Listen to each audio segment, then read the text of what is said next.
तो फिल्म की शुरुआत होती है एक छोटी बच्ची लॉरेन से, जो एक एक्ट्रेस है। छोटी ही उम्र में उसने हॉलीवुड में कदम रख लिया था और वो मीट द जॉनसन्स नाम के एक फैमिली शो का हिस्सा थी। उसकी जिंदगी उसकी उम्र के बच्चों से काफी चेंज थी। वो एक लग्जरी लाइफ गुजारती थी और खुश रहती थी। आखिर इसी शो को करते करते वो बड़ी भी हो गई।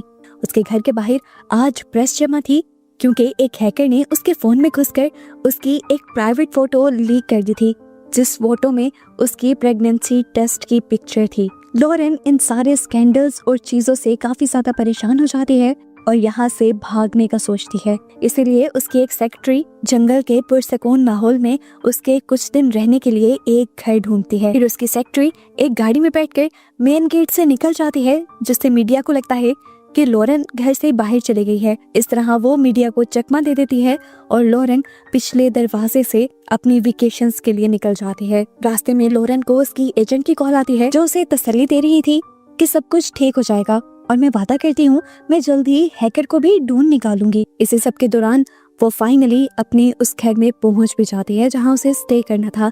ये जगह बहुत ही पुरसकून थी। घर काफी बड़ा और रोशन भी था, लेकिन वो नहीं जानती थी कि इस सुकून भरे घर में बहुत सारे कैमरास लगे हुए थे और इन्हीं कैमरास के जरिए एक लड़का उसके ऊपर नजर भी रखे हुए था। लॉरेन को देखते ही वो पहचान लेता है कि लॉरेन बहुत बड़ी एक्ट्रेस है। यहाँ हम देखते हैं कि लॉरेन भी इजी होकर सोफे पे बैठ जाती है और यहाँ के वाईफाई से कनेक्ट कर लेती है। हालांकि उसकी असिस्टेंट ने उसे वार्न भी किया था कि बाहर के वाईफाई के साथ बिल्कुल भी कनेक्ट मत करना। ऐसी जगहों का वाईफाई कनेक्ट करने से हैकिंग और भी ज्यादा आसान हो जाती है लोगों के लिए। पर लॉरेन को तो इस सब का ख्याल ही नहीं रहा था। वो न्यूज ऑन करती है, अपने बारे में न्यूज पढ़ती है और साथ ही अपने शो की रेटिंग्स भी देखती है, जो अब डाउन होने लगी थी। वो जिस फैमिली शो को करते करते बड़ी हुई थी, उसी फैमिली शो में जो उसका बाप बना हुआ था, असल में वही लॉरेन के बच्चे का भी बाप था। अब वही आदमी लॉरेन को कॉल करता है और उससे पूछता है कि तुम इस टाइम कहाँ पर हो, लेकिन लॉरेन उसे अपनी लोकेशन नहीं बताती। पीटर अब अपनी मीठी सी आवाज करके कहता है, लॉरेन देखो, समझने की कोशिश करो, हमें चीजों को बहुत सोच समझ कर संभालना होगा ताकि हमारी लाइव्स, हमारी इमेज, हमारा ये रिलेशन और खास करके हमारा शो बर्बाद ना हो जाए। देखो, अगर प्रेगनेंसी की कहानी बाहर निकलती है तो सब कुछ तबाह हो जाएगा। पीटर उसे कहता है कि अगर पिल खाने के लिए काफी देर हो गई है तो मैं एक डॉक्टर को घर ले आता हूँ, तुम्हें इन सारी चीजों से छुटकारा मिल जाएगा और इस सब का खर्चा भी मैं उठाऊंगा, तुम मुझे बस अपनी लोकेशन बता दो। उस आदमी की ऐसी बातें सुनकर लॉरेन को और भी ज्यादा गुस्सा आ जाता है और वो फोन काट देती है। हमें पीटर के बारे में बताया जाता है कि ना सिर्फ वो मैरिड है बल्कि उसके बच्चे भी हैं और वो जानता था कि लॉरेन की प्रेगनेंसी वाली खबर की वजह से उसकी प्रोफेशनल लाइफ तो क्या, उसकी पर्सनल लाइफ भी तबाह हो जाएगी। इसीलिए वो बहुत ज्यादा परेशान था। उस आदमी के सामने इस टाइम क्रॉफ्ट नाम का उसका असिस्टेंट बैठा हुआ था, जो उसे कहता है, अगर तुम चाहो तो ये सारा मामला हल हो सकता है, बस मुझे पैसे दो और तमाशा देखो। देखो, सब जानते हैं कि लॉरेन वैसे ही परेशान है, मैं जाकर लॉरेन को मार दूंगा और वहाँ ऐसा सीन क्रिएट करूंगा कि लॉरेन ने परेशान होकर खुद ही ड्रग की ओवरडोज ले ली है और इस तरह तुम्हारी इस मसले से जान ही छूट जाएगी। दूसरी तरफ दोबारा हम लॉरेन को देखते हैं, जो सारी कॉल्स से बहुत ज्यादा परेशान हो गई थी और वो अपना फोन ही स्विच ऑफ कर देती है। वो लड़का जो लॉरेन पर नजर रखे हुए था, वो भी उसी की सीसीटीवी फुटेज देखते देखते सो जाता है और इतनी ही देर में यहाँ पर उसके अंकल आ जाते हैं, जो उसके मोबाइल में उसकी सीसीटीवी फुटेज देख लेते हैं और समझ जाते हैं कि उनकी प्रॉपर्टी में कोई बहुत ही अमीर रहने आया था। फौरन से उनके दिमाग में एक चिड़ी पतने लग जाती है और वो उस प्रॉपर्टी में जाकर चोरी करने का प्लान करते हैं। जिसने चोरी करने का प्लान किया था उसका नाम था डैरन। वो अपने साथ अपने रूममेट मर्ज को भी ले आता है। इन लोगों का सिंपल सा प्लान था कि ये लोग यहाँ से कुछ चुराएंगे और भाग जाएंगे, लेकिन लॉरेन के डॉग ने इन्हें स्मेल कर लिया और वो जोर जोर से भौंकने लगा। ऐसे लॉरेन डर गई और उठ गई। उसे भी महसूस हो गया था कि घर में कोई है, इसीलिए वो जाकर कमरे में बने एक छोटी सी कैबिन के अंदर छुप जाती है। कैबिन के अंदर उसे रूम में हिलती चीजों की आवाज सुनाई देती है। लॉरेन चिल्लाकर पूछते हैं, तुम्हें क्या चाहिए आखिर?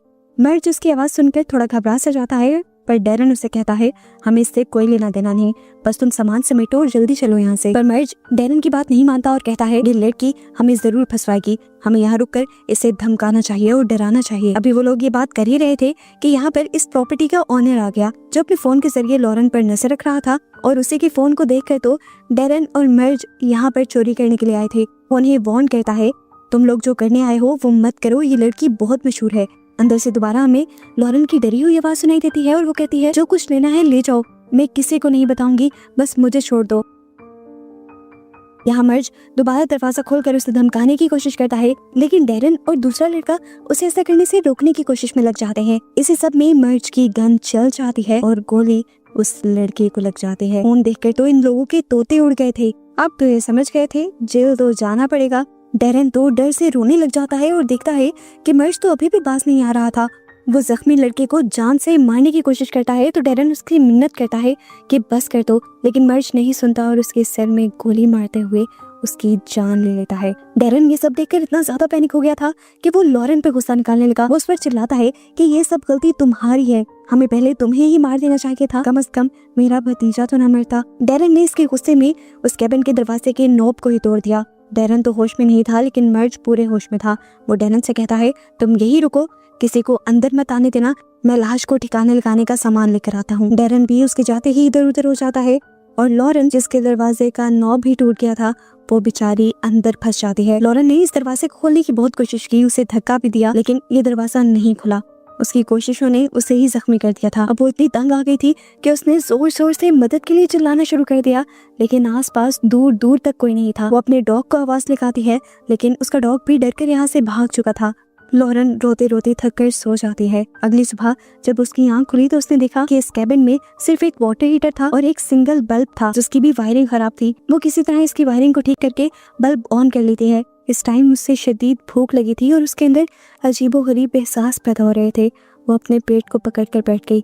उसे प्यास भी लगी थी। उसने रोना शुरू कर दिया। एकदम से उसे पानी गुजरने की आवाज सुनाई दी। उसने ऊपर देखा कि ऊपर पानी के पाइप लगे थे। उसने इस कैबिन की दीवारों को देखा और नॉक कर करके पता चलाया कि ये अंदर से खोखली थी। तो अब उसने सबसे पहले सबसे ज्यादा खोखली जगह ढूंढी और उसे तोड़ने की कोशिश में लग गई। अब इसी सारी कोशिश के अंदर वो बल्ब जो उस बेचारी ने बड़ी मेहनत से चलाया था वो दोबारा बुझ जाता है। वो जब दोबारा उस बल्ब को ठीक करने की कोशिश करते हैं तो उसे जोर से करंट लग जाता है। करंट लगने की वजह से उसकी प्यास और भी ज्यादा भड़क जाती है, लेकिन अब वो कुछ नहीं कर सकती थी। उसने अपने आप को काम डाउन करने के लिए लंबी सांसें लेना शुरू कर दी। दीवार के पीछे से अब उसे किसी चीज के चलने की आवाज आ रही थी। वो जानती थी कि ये चूहे के चलने की आवाज है। इस टाइम मर्ज और डैरन भी घर वापस आ चुके थे। उनको आता महसूस करते ही लॉरेन चिल्लाने लग जाती है और कहती है, प्लीज मेरी हेल्प करो, तुम्हें जो चाहिए मुझसे ले लो, मेरे पास बहुत पैसे हैं। देखो, अगर तुम चाहते हो कि तुम किसी पुलिस के मसले में ना हो तो मैं ये भी कर सकती हूँ। मैं तुम्हारे किए हुए इस मर्डर को भी छुपा सकती हूँ। देखो, मैं पुलिस को एक कहानी बताऊंगी कि मैं खुद यहाँ पर फंस गई थी और यहाँ पर जो कुछ हुआ मैंने नहीं देखा। डैरन, मेरी बात सुनो। मैं कहूंगी कि तुम्हारा भतीजा मेरा पीछा कर रहा था, उसने मेरे साथ जबरदस्ती करने की कोशिश की और इसी सब में उसकी बंदूक चल गई और वो अपनी ही बंदूक से मारा गया। उसकी बातों से डैरन का दिमाग खराब होने लगा था। वो अपने इमोशंस पर काबू नहीं पा पाता और अपने मुंह के अंदर बंदूक रख लेता है। आखिर में जब वो अपने आप को मार भी नहीं पाता तो वो बस आई एम सॉरी बोलता है। लॉरेन एक और मर्तबा उसे कहती है, देखो, मैं एक बहुत मशहूर एक्ट्रेस हूँ, सब मेरी बात पर यकीन करेंगे। डैरन तो लॉरेन पर यकीन करना चाहता था, लेकिन मर्ज ने उसे ऐसा करने से मना कर दिया। पागल हुआ डॉरेन जुनून में आकर अब अपना सर और हाथ दीवार से पीटने लगा। गुस्से में आकर मर्ज ने उसे रोकने के लिए दीवार पर गोलियां चलाई, लेकिन वो गोलियां दीवार से टकराकर मर्ज के अपने ही सर और डैरन के कंधे पे लग गई। यहाँ पर मर्ज मर गया और डैरन जख्मी हो गया बुरी तरह। डैरन अपने आप को बचाने के लिए यहाँ से जाने लगता है और लॉरेन अंदर से चिल्लाती रह जाती है, मैं प्रेग्नेंट हूँ, मुझे इस हाल में मत छोड़ो प्लीज, तुम मेरे साथ ऐसा नहीं कर सकते। लेकिन जख्मी डैरन उसकी बात सुनते हुए लड़खड़ाता हुआ वहाँ से चला जाता है। मुश्किल से ही वो हॉस्पिटल पहुंचा था और हॉस्पिटल जाते ही वो बेहोश हो गया था। कैबिन के अंदर लॉरेन भी बिल्कुल कमजोर पड़ी हुई थी। एकदम से उसके ऊपर से चूहा गुजरा और उसके अंदर करंट दौड़ गया। वो दोबारा खड़ी हुई, बगैर रोशनी के यहाँ नहीं रह सकती थी, इसलिए उसने दोबारा वायरिंग के साथ छेड़छाड़ की और बल्ब को दोबारा जलाने की कोशिश की। बल्ब तो जल गया था। अब उसे पास में ही एक लोहे का पाइप दिखा, जिसे वो उठाकर उस चूहे को मारने में कामयाब हो जाती है। लेकिन इतना सारा काम जो उसने भूखे प्यासे कर लिया था, अब इसकी वजह से वो और कमजोर हो जाती है और नीचे गिर जाती है और अब उसे हेलुसिनेशंस होने लग जाते हैं। सीन कट होकर हमें हॉस्पिटल में डैरन से बात करती हुई पुलिस को दिखाया जाता है। इधर ही डॉक्टर्स ने भी पुलिस को बताया था कि डैरन बेहोशी में किसी प्रेग्नेंट औरत के बारे में बात कर रहा था, लेकिन क्योंकि वो नशे की हालत में है तो उसकी बातों पर यकीन नहीं किया जा सकता। कैबिन के अंदर लॉरेन की हालत अब मरने वाली हो रही थी। प्यास की शिद्दत इतनी ज्यादा बढ़ जाती है कि वो ऊपर से गुजरते हुए पानी के पाइप से निकलने वाले कतरों को चाटना शुरू कर देती है। प्यास उसकी अभी भी नहीं मिटती और वो जमीन चाटने लगती है जहाँ पर पानी गिर रहा था। पानी के चंद कतरों ने ही दोबारा उसे ताकत दे दी थी। उसने अब वही मेटल का पाइप उठाया जिससे उसने चूहे को मारा था और यहाँ पर दीवार तोड़ना शुरू कर दी। और दीवार तोड़ते ही वो और भी ज्यादा डिसअपॉइंट हो जाती है क्योंकि दूसरी तरफ अंदर ईंटों की भी दीवार थी। वो यहाँ से निकलकर इस रास्ते से नहीं जा सकती थी, लेकिन अलबत्ता उसे इस दीवार के अंदर से एक चूहे का घोंसला मिल जाता है और उसकी किस्मत अच्छी कि इस घोंसले के अंदर एक हथौड़ी थी। इसे देखकर वो खुश हो गई, इसके जरिए वो दरवाजा खोल सकती थी। अभी वो यही सोच ही रही थी कि उसके ऊपर एक दूसरी मुसीबत आ गई। ऊपर से जो पानी का पाइप गुजर रहा था वो फट जाता है और यहाँ इस छोटे से कैबिन के अंदर पानी भरने लगता है। दूसरी तरफ अब हम लॉरेन के डॉग को देखते हैं जिसे सड़क पे से एक लड़की ने रेस्क्यू कर लिया था। वो इस क्यूट से डॉग की पिक्चर लेकर इंटरनेट पे पोस्ट कर देती है और कुछ ही देर में जब वो देखती है कि उसके पोस्ट को हजारों लाइक्स आए थे तो उसे कमेंट्स में पता चलता है कि ये डॉग असल में लॉरेन का डॉग था। पुलिस डैरन के घर जाकर उसके बारे में इन्वेस्टिगेशन करने लग जाती है कि आखिर उसे गोली कैसे लगी थी और पुलिस को डैरन के घर पर एक खून से लथपथ शर्ट मिलती है। इधर क्रॉफ्ट यानी वो बंदा जो लॉरेन के फ्रेंड के लिए लॉरेन को मारने के लिए तैयार था, वो उस औरत की पोस्ट देखते हुए उस औरत को कांटेक्ट करता है और ये पूछने की कोशिश करता है कि आखिर उसे ये डॉग कहाँ पर मिला था। वो उस डॉग की लोकेशन जानने के बदले उसे बहुत बड़ी अमाउंट देने को तैयार था और ये सुनते हुए वो लड़की समझ गई कि यहाँ पर मामला सिर्फ एक डॉग का नहीं बल्कि कुछ और ही है। फिर सीन कट होकर हमें दिखाया जाता है कि डैरन को अब हॉस्पिटल में होश आ गया था।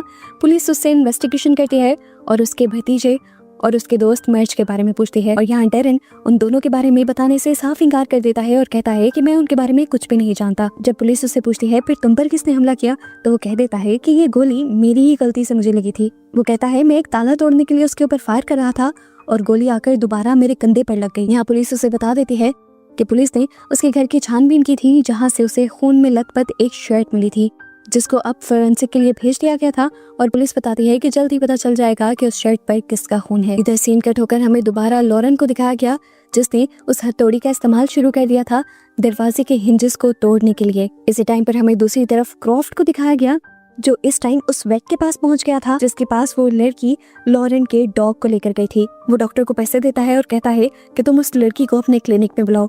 डॉक्टर भी ये बात समझ जाता है कि क्रॉफ्ट कुछ ना कुछ तो गड़बड़ी कर रहा है, इसीलिए वो उस लड़की को कॉल करके वार्न कर देता है कि तुम जहाँ भी हो उस डॉग के साथ गायब हो जाओ वरना तुम्हारी जान खतरे में पड़ सकती है। इधर हम देखते हैं कि डैरन डॉक्टर और पुलिस से वॉशरूम में जाने की इजाजत मांगता है और फिर उन्हें चकमा देकर हॉस्पिटल से भाग जाता है। बाहर से एक कार चुराते हुए वो फौरन उसी घर की तरफ बढ़ा था। इधर लॉरेन के कैबिन के अंदर तेजी से पानी भरने लगा था। लॉरेन जल्द ही दरवाजा ना खोल पाती तो खुद भी डूब जाती और ऊपर से यहाँ पर जो वायरिंग्स खराब थी उसकी वजह से उसे बुरा करंट लगता और वो मर जाती। यहाँ दिखाया गया कि वो लड़की जो लॉरेन के डॉग को लेकर वहाँ से भागने की कोशिश कर रही थी उसके पीछे अब क्रॉफ्ट पड़ चुका था। लॉरेन के डॉग चलती कार से जंप कर देता है और उस घर की तरफ भागता है जहाँ पर लॉरेन थी। डॉग अंदर जाकर लॉरेन को ढूंढ रहा था जबकि लॉरेन तो पानी के अंदर स्ट्रगल कर रही थी उस दरवाजे को खोलने की। उसका सर तक पानी में डूब गया था। डैरन भी फाइनली इस कमरे तक पहुंच जाता है और यहाँ आते ही सबसे पहले लॉरेन के डॉग को उठा लेता है। इससे पहले कि वो सामने का दरवाजा खोल देता इसी कमरे के अंदर आ जाता है क्रॉफ्ट जो उसी डॉग का पीछा करते करते आया था। यहाँ आकर देखता है वो कि यहाँ पर पहले ही 2 लाशें पड़ी हुई थी और डैरन भी यहाँ पे था। वो अपनी बंदूक से डैरन के सर पर गोली मारते हुए उसका मर्डर कर देता है और फौरन अपने बॉस को कॉल करता है और कहता है कि अब मैं तुम्हारा काम पूरा होने के डबल पैसे लूंगा क्योंकि काम बहुत ज्यादा खराब है। एक मर्डर के बजाय यहाँ 4 मर्डर इन्वॉल्व हो रहे हैं। इसके बाद यहाँ पर क्रॉफ्ट लॉरेन को ढूंढने लगा और तभी उसे उस कैबिन में से पानी निकलता हुआ दिखाई दिया। वो बड़े एहतियात से उस कैबिन के पास जाता है उसे चेक करने के लिए कि इसके अंदर है क्या। इतने में ही अंदर से मेहनत करती हुई लॉरेन उस दरवाजे को तोड़ने में कामयाब हो जाती है और दरवाजा एकदम से पानी के प्रेशर के साथ क्रॉफ्ट के ऊपर गिर जाता है। क्रॉफ्ट के ऊपर दरवाजा था और दरवाजे के ऊपर थी लॉरेन। इतनी ही देर में यहाँ पर वो लड़की भी आ जाती है जिसे लॉरेन का डॉग मिला था। वो लॉरेन के डॉग का पीछा करते करते यहाँ पर पहुंची थी और यहाँ का सारा माहौल देखकर तो वो शॉक रह गई थी। इस टाइम वो लॉरेन को हाथ देकर खींचती है और मजाक में उससे कहती है शायद आपके बॉडीगार्ड्स को किसी ने मार दिया है। इतनी देर में अब क्रॉफ्ट भी उठ जाता है और अपनी बंदूक तान देता है लॉरेन के ऊपर। दूसरी लड़की क्रॉफ्ट को रोकने की कोशिश करती है और लॉरेन मौका देखते ही यहाँ से भाग जाती है, पर वो लड़की इतनी भी ताकतवर नहीं थी कि ज्यादा देर क्रॉफ्ट को रोक सकती। क्रॉफ्ट उसे जोरदार पंच मारता है और बेहोश कर देता है। हम देखते हैं कि लॉरेन भी छुप गई थी वो इंतजार कर रही थी एक खास मौके का। जैसे ही लॉरेंस सामने आया, उसने सही मौका देखते हुए पीछे से मेटल का पाइप जोर से उसके सर पे मारा और क्रॉफ्ट नीचे गिरकर बेहोश हो गया। इस टाइम क्रॉफ्ट का फोन बजा। लॉरेन ने देखा कि उसकी फ्रेंड की कॉल थी ये। उसने कॉल उठा ली, लेकिन वो कुछ बोली नहीं। पीटर की बातें सुनकर उसे पता चल गया कि पीटर ही वो इंसान था जो उसे मरवाना चाहता था। इधर क्रॉफ्ट दोबारा उठ जाता है और जैसे ही उसका गला पकड़ने की कोशिश करता है तो दोबारा लॉरेन उसके सर पर पाइप मारते हुए उसका सर फाड़ देती है। उसके सर से ऐसे खून के फवारे निकलते हैं कि लॉरेन का पूरा मुंह खून से ढका जाता है। लेकिन खैर आखिर वो बच गई थी। जल्द ही पुलिस भी यहाँ आ गई और उन्होंने आते ही लॉरेन को पहचान लिया। बाहर मीडिया वाले भी आ चुके थे। लॉरेन ने इस टाइम अपना फोन मांगा और फिर खुद ही अपने सोशल मीडिया हैंडल पर वो पिक्चर पोस्ट कर दी जिस पिक्चर ने पहले उसका स्कैंडल बनाया था। वो अब उस आदमी को नहीं बचाना चाहती थी जिसने उसे मरवाने की कोशिश की थी। सीन कट होकर अब लॉरेन के दोस्त की तरफ जाते हैं जहाँ मीडिया वाले उसका स्कैंडल बनाने लगे थे और इसका इंटरव्यू ले रहे थे। वो लॉरेन की पूरी कहानी को झूठ बताता है, लेकिन अब कोई उसकी बात पर बिलीव नहीं करता और पुलिस उसे आकर अरेस्ट भी कर लेती है लॉरेन को मरवाने के इरादे के जुर्म में। आखिर मुजरिम अपने अंजाम तक पहुंचता है और ये मूवी यहीं पर खत्म हो जाती है।